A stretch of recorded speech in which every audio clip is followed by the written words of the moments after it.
For Maxwell trial, AUSA Maurene Comey wants jury instructed that Judge Nathan ordered lack of details by Matthew Russell Lee patron song video ruling BBC, decrypt, light read, radio, podcast. SDNY Courthouse, December 5. Ghislaine Maxwell, charged with sex trafficking and other charges, faces a November 29, 2021 trial today, after the November 23 final pre-trial conference. Vlog here.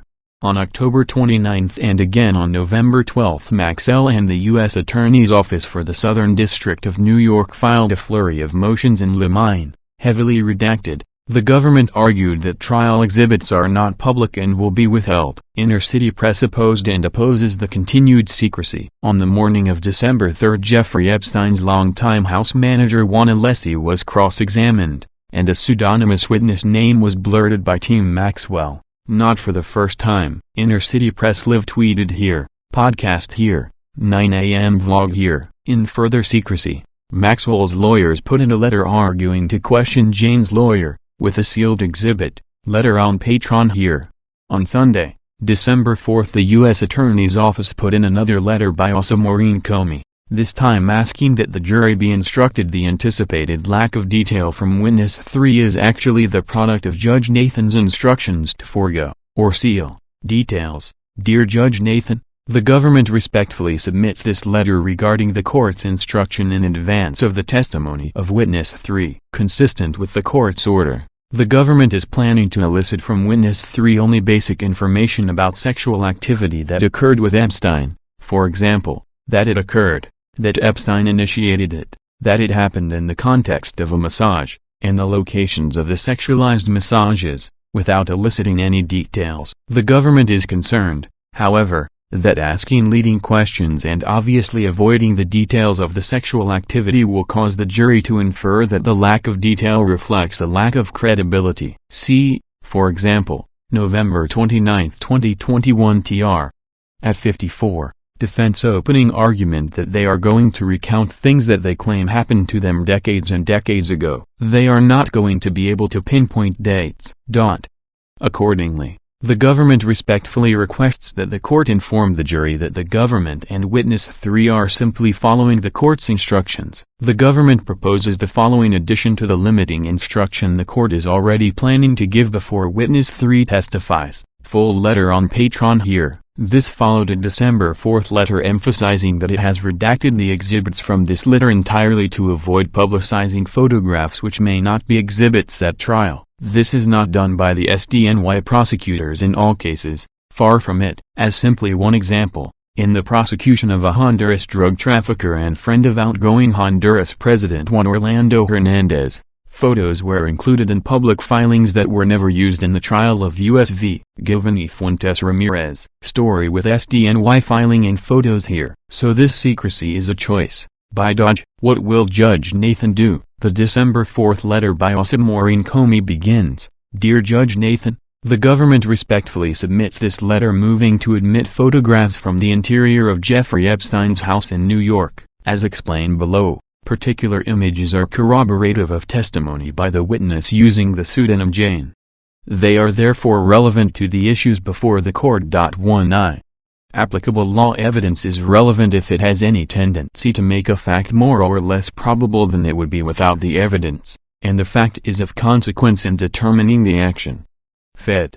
R. Evid. 401, see Fed. R. Evid.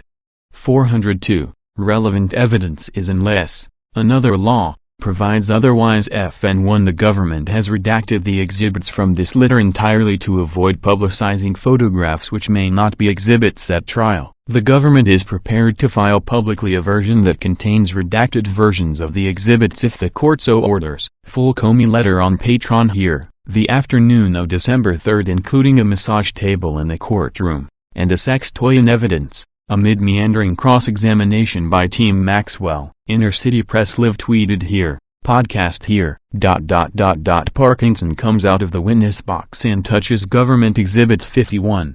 The green massage table. AUSA Maurene Comey, we offer this massage table into evidence. I ask that the exhibit be published for the jury by setting the table up. Parkinson, Now the table is in an open position. Exhibit 51A. Photo of massage table on its side. AUSA Comey. Where was it manufactured? Parkinson, Vista, California. AUSA Comey. No further questions. Judge Nathan. Mr. Everdell, you may cross. Maxwell's lawyer. Everdell, you previously investigated a burglary there, correct? Parkinson. True. Everdell, and Mr. Epstein said that several $1,000s had been stolen, right? Parkinson. True. Everdell is jumping around with his questions, laughing uncomfortably now. He asked Parkinson about an exhibit, sealed, that is Epstein's desk and the photos on it, and with that, without apparently landing a punch, Everdell's cross-examination of Parkinson is over. Judge Nathan, you may step down. Mr. Parkinson, you are free to take your flight. New U.S. witness, starting at 4:38 p.m. on Friday, Michael Dawson, Palm Beach PD. AUSA, what were you looking for during the search? Dawson, massage tables and oil. Sex toys. There were a lot of photos of nude females. We seized a phone book, a massage table, photo of a nude female, a sex toy called the torpedo, flashes on screen and is gone. Now cross-examination, starting at 4:49 p.m. Maxwell's lawyer, I'm going to prove up an inconsistent statement. Judge Nathan, confer first. After a time, Maxwell's lawyer, we need a sidebar. Non-public. Now the questioning turns to Juan Alessi's admission of stealing from Epstein. But it's 4:59 p.m. Cross-examination interruptus. Judge Nathan, we're done for the week. Obey my instructions. Oh, and by the way, we will not sit December 13th, 14th or 15th. Why,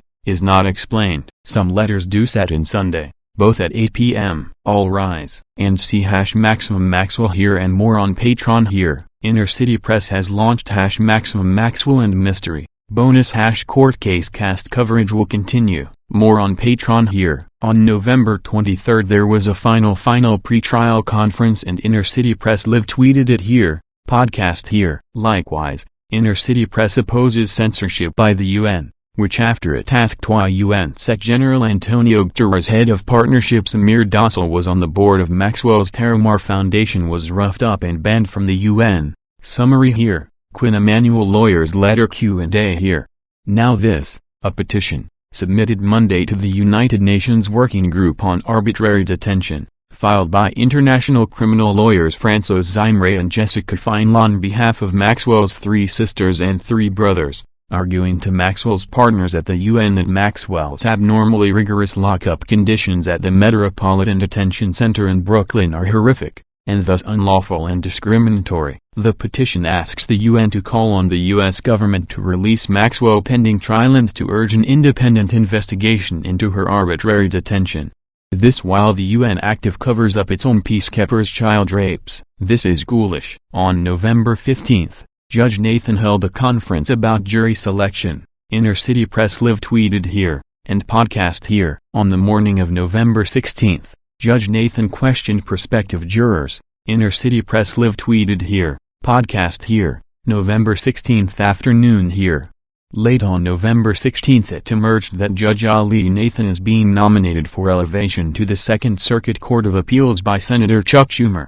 She said, if I am nominated I will continue to do my day job, which means presiding over this trial until completion and handling the hundreds of other civil and criminal matters on my docket. So it appears she would complete the Maxwell trial, but any sentencing? Would she follow 2D Circuit Judge Richard J. Sullivan in keeping some SDNY cases? As noted, Judge Sullivan is still rightly allowing call-in lines to in-person cases. Here, podcast here.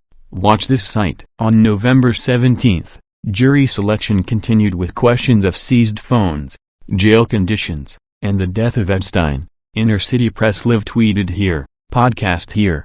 On the afternoon of November 17th, it continued, Inner City Press live tweeted here, podcast here. Jury, pre-selection ended on the morning of November 18th. Inner City Press live tweeted here, with so much of the case, and so many of the victims, far from Epstein's Manhattan townhouse, in Florida, the Caribbean, New Mexico, the UK and by private jet in Africa, the lack amid COVID of a listen-only call-in line during the trial proper would be all the more unfortunate. On October 29th, after the flurry of redacted motions, Inner City Press filed formal requests with SDNY District Judge Allison J. Nathan, on document cloud here. On November 12, while Maxwell and Dodge still redacting and a notice that after 50 people, no more would be admitted even on November 15, Inner City Press filed again. This time, both letters were docketed, appreciated, but denied. Letter on court listener here. Endorsed letter as to Ghislaine Maxwell addressed to Judge Allison J. Nathan from Matthew Russell Lee, dated October 29, 2021. Re. Timely opposition to blanket requests to seal portions of motions in limine, trial exhibits, public access. Endorsement. The court received the attached letters via email. This district no longer permits public access by telephone for in-court criminal proceedings, including trials. The memorandum can be found here. The court's public access orders for all proceedings in the case can be found here. The court has implemented a procedure for docketing filings with proposed redactions and is ruling on the proposals as expeditiously as possible. CDKT, number 401, so ordered. Signed by Judge Allison J. Nathan on November 12, 2021. Earlier on November 12,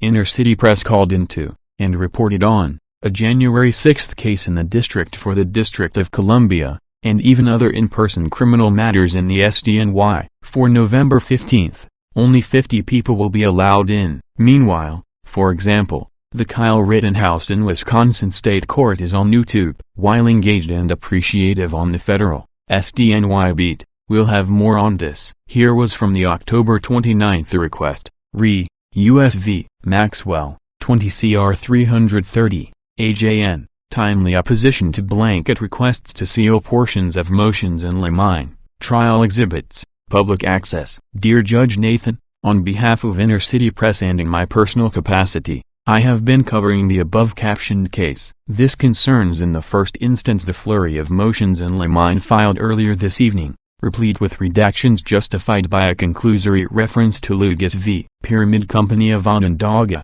435 F.3D 110, 2D Sir.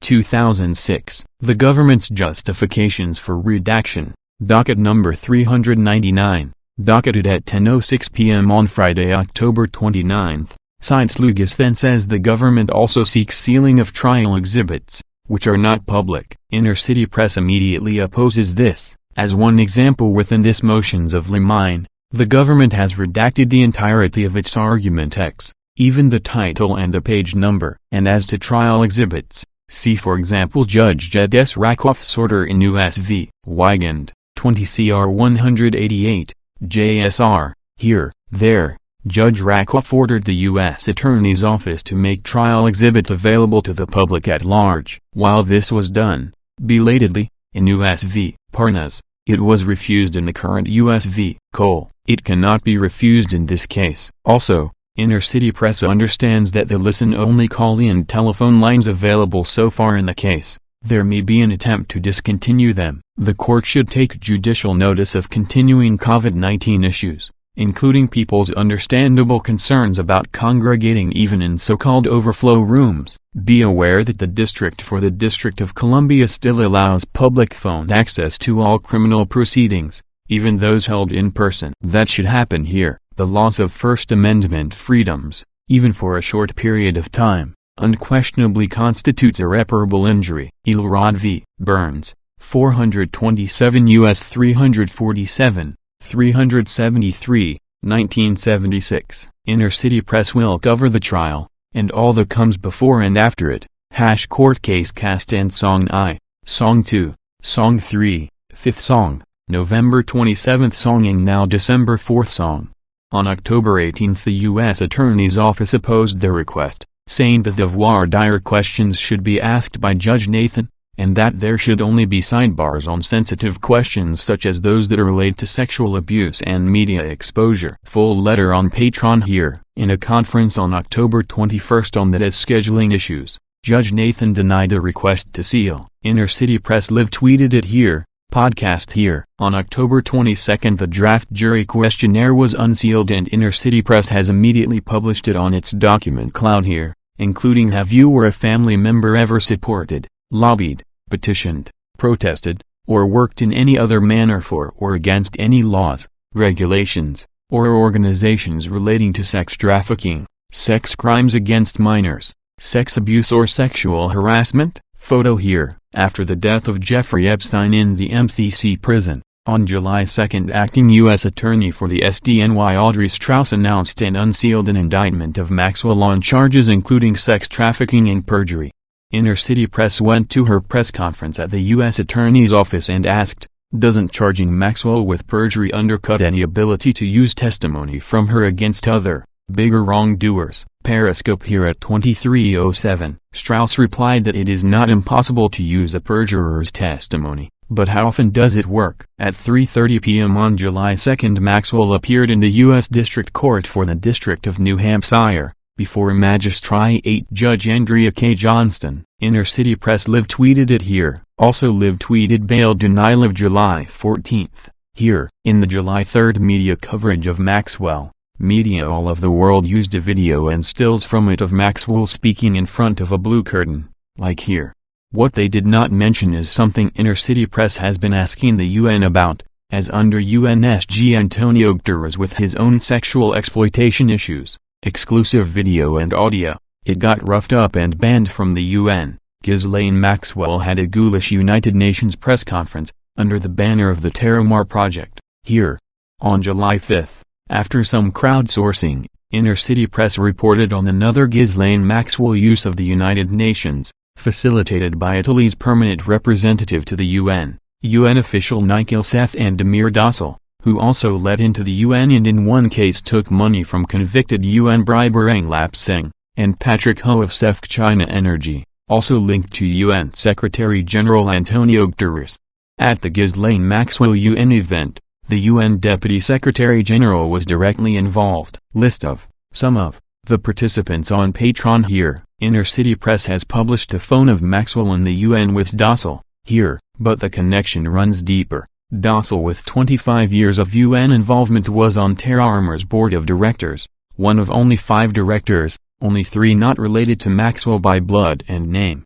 The directors, Ghislaine Maxwell, Christine Maurene Maxwell, Stephen Haft, Christine Dennis and Amir Dossal. Inner City Press is publishing this full 990 on Patreon here. Dossal has operated through the UN Office of Partnership, with Antonio Guterres and his deputy Amina J. Mohammed, here, and the links to the world of UN bribery, including Antonio Guterres through the Gulbenkian Foundation, runs deeper. More to follow. Antonio Guterres claims he has zero tolerance for sexual exploitation, but covers it up and even participate in it. He should be forced to resign, and or have immunity waived. Terramar has been dissolved, even though Maxwell's former fundraiser, Director of Development Brian Urisic still lists the URL on his protected Twitter profile, also here.